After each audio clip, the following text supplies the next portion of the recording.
embedded within it, so settle in. We won't be done anytime very soon. It was Christmas Eve, 1913. Over 104 years ago. I won't be going year by year. The woman's grandfather waited in a dark and dank cell. He had arrived by steamship from India, crossing the ocean to escape colonial rule. But he was not greeted with open arms. U.S. immigration officials took one look at his turban and dark skin, deemed him a criminal, and tossed him in prison. He spent months in detention.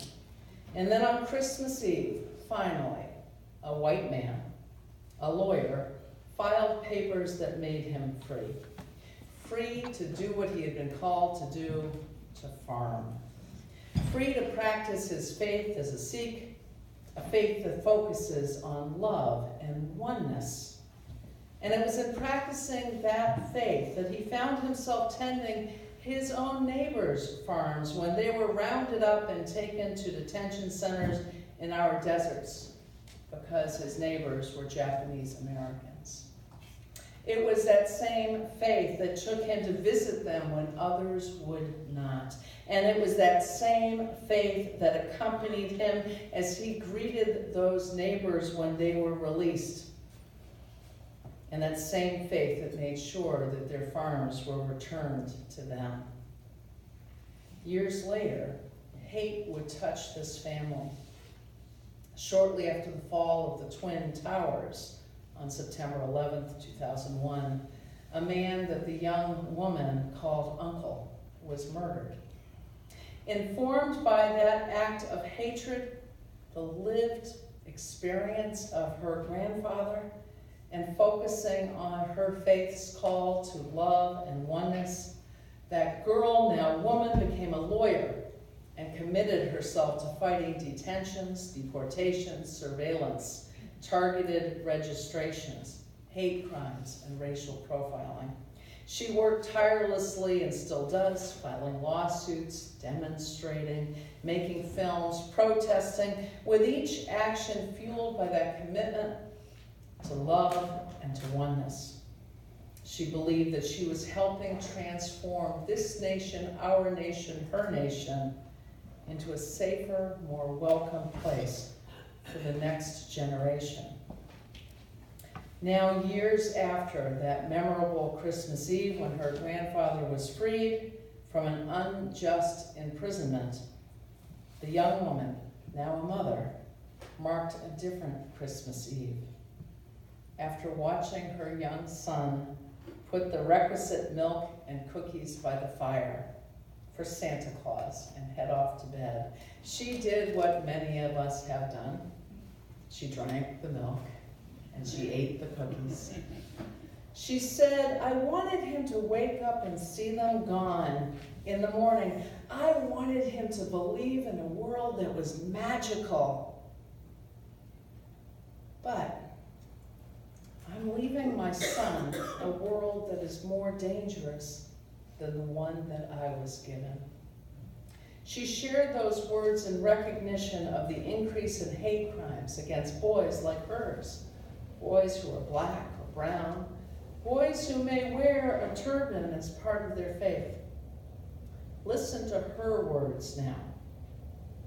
And in America today, as we enter an era of enormous rage, as white nationalists hail this moment as their great awakening, as hate acts against Sikhs and our Muslim brothers and sisters are at an all-time high, I know that there will be moments, whether on the streets or in the schoolyards, where my son will be seen as foreign, as suspect, as a terrorist. Just as black bodies are still seen as criminal, brown bodies are still seen as illegal, trans bodies are still seen as immoral, indigenous bodies are still seen as savage, the bodies of women and girls are seen as someone else's property. And when we see these bodies not as brothers or sisters, she writes, then it becomes easier to bully them, to rape them, to allow policies that neglect them, that incarcerate them, that kill them. The future is dark. On this New Year's Eve, she reported, this watch night, I close my eyes and I see the darkness of my grandfather's cell, and I can feel the ever-rising optimism in the Sikh tradition within him. And it is that optimism, friends, that I bring to you today. The woman's name is Valerie Kaur. She is a social activist, filmmaker, and organizer for human rights. She is the Sikh granddaughter of the farmer, and when the man she called uncle was killed following 9/11, she made her first film on hate violence. It was called Divided We Fall. Today, she's one of the bright stars in interfaith organizing and activism. Her work has taken her and brought us to Guantanamo, the sites of mass shootings, inside of massive prison complexes, and done so informed by her faith, therefore with a commitment to love and to oneness.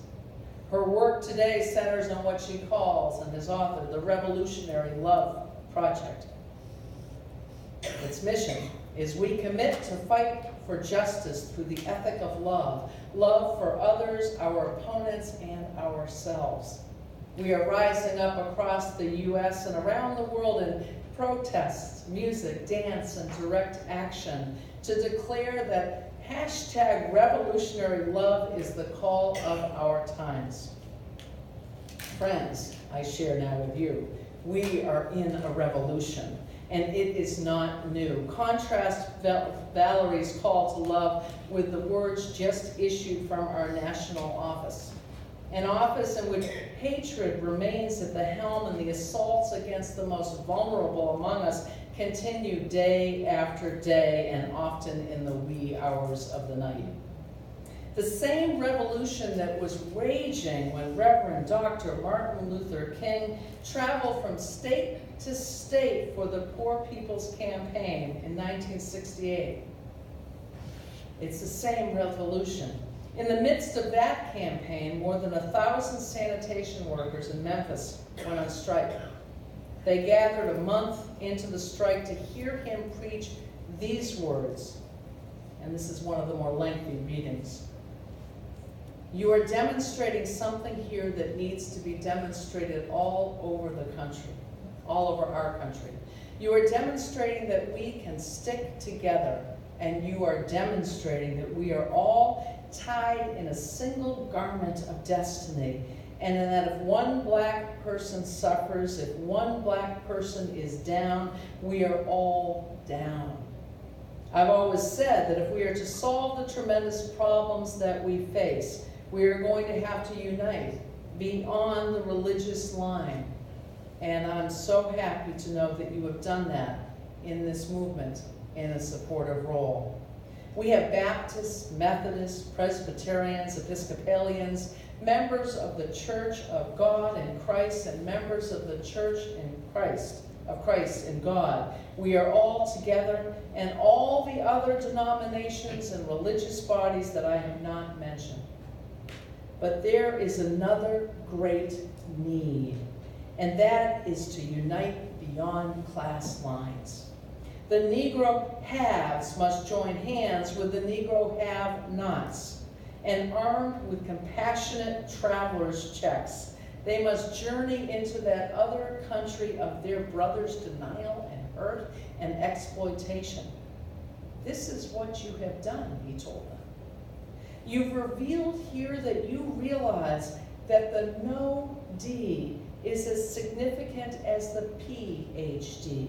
That the man who has been to no house is as significant as the man who has been to Morehouse. And I just want to commend you. You are doing things here in this struggle. You are demanding that this city will respect the dignity of labor. So often we overlook the work and significance of those who are not in professional jobs, of those who are not in the so-called big jobs. But let me say to you tonight that whenever you are engaged in work that serves humanity and is for the building of humanity. It has dignity and it has worth. One day, our society must come to see this. One day, our society will come to respect the sanitation worker if it is to survive. For the person who picks up our garbage, in the final analysis, is as significant as the physician, for if he doesn't do his job, diseases are rampant. All labor has dignity. But you are doing another thing. You are reminding not only Memphis, but you are reminding the nation that it is a crime for people to live in this rich nation and receive starvation wages. And I need not remind you that this is our plight as people all over America. The vast majority of Negroes in our country are still perishing as a lonely island of poverty in the midst of a vast ocean of material prosperity. My friends, we are living as a people in a literal depression. Now you know when there is mass unemployment and underemployment in the black community, they call it a social problem. When there is mass unemployment and underemployment in the white community, they call it a depression. But we find ourselves living in a literal depression all over this country as a people. He went on to say, now the problem is not only unemployment. Do you know that most of the poor people in our country are working every day? And they are making wages so low that they cannot begin to function in the mainstream of economic life of our nation. These are the facts which must be seen. And it is criminal to have people working on a full-time basis and a full-time job getting part-time income. You are here tonight, he told them, to demand that Memphis will do something about the conditions that our brothers face as they work day in and day out for the well-being of the total community. You are here to demand that Memphis will see the poor. End of quote. Doesn't this sound like a not too ancient story? Doesn't it sound like it's present with us today? King went on to share this parable. A man went to hell because he didn't see the poor. His name was Dives. And there was a man by the name of Lazarus who came daily to his gate in need of the basic necessities of life. And Dives didn't do anything about it. And he ended up going to hell. There is nothing in that parable, says King, which says that Dives went to hell because he was rich. Jesus never made a universal indictment against all wealth. King tells us it's true that one day a rich young ruler came to him talking about eternal life, and he advised him to sell all. But in that instance, Jesus was prescribing individual surgery, not setting forth a universal diagnosis. If you will go on, he told them, and read that parable in all of its dimensions and symbolism, you will remember that a conversation took place between heaven and hell. And that on the other end of that long-distance call between heaven and hell was Abraham in heaven talking to Dives in hell. It wasn't a millionaire in hell talking with a poor man in heaven. It was a little millionaire in hell talking with a multi-millionaire in heaven. Dives didn't go to hell because he was rich, notes King. His wealth was his opportunity to bridge the gulf that separated him from his brother Lazarus. Dives went to hell because he passed by Lazarus every day, but he never really saw him. Dives went to hell because he allowed Lazarus to become invisible. Dives went to hell because he allowed the means by which he lived to outdistance the ends for which he lived. Dives went to hell because he maximized the minimum and minimized the maximum. Dives went to hell because he sought to be a conscientious objector